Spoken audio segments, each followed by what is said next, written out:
BC million March కి ఒకవైపు are Krishnaiah పిలుపునిచ్చారు. ప్రస్తుతం మనతో పాటు ఆర్ కృష్ణయ్య గారు ఉన్నారు. వారితో మాట్లాడదామే. ఏంటి ఈ బంధుకు పిలుపుకి అన్ని రాజకీయ పార్టీలు వస్తున్నాయా? ఏంటి ఎక్కడి వరకు వచ్చింది?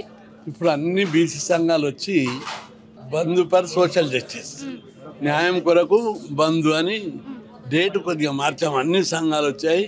ఇంకా కరపత్రాలు వాల్ పోస్టర్లు ఇవన్నీ తీసి అన్ని జిల్లాలలో పకడ్బందీగా లిటరేచర్ పంపించి చేయాలని 14 నుంచి అదే ఇంకా ఇప్పుడు హాలిడేస్ చూసి దాన్ని చెప్తాం ఇప్పుడే.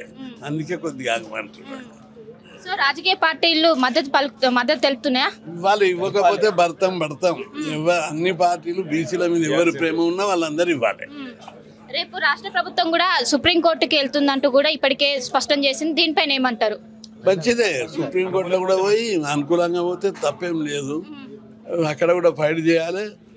అక్కడ స్టే వేకెట్ చేసేటట్టు ప్రయత్నం గట్టిగా చేయాలి. ఒకసారి నోటిఫికేషన్ చేసినాక స్టే ఇవ్వద్దు. ఇచ్చింది కాబట్టి సుప్రీంకోర్టులో న్యాయం జరుగుతుందని మేము ఆశిస్తున్నాం.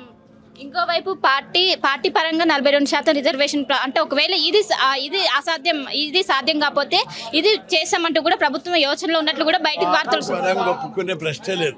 పార్టీ పరంగా ఒప్పుకునే ప్రశ్నే లేదు. బీసీ వాళ్ళకి ఏం చెప్తారు? బీసీ నాయకులు కావచ్చు, బీసీ ప్రజలు పెద్ద ఎత్తున ఉద్యమం చేయడానికి సిద్ధం కాలేదు. 18వ తారీఖు ఫిక్స్ అంటే డేట్ ఇప్పుడు చెప్తా. 17 18 అనేది హాలిడేస్ చూస్తున్నాం. 18 నాడు హాలిడే ఉంటే ఉండదు, 17 ఉంటుంది.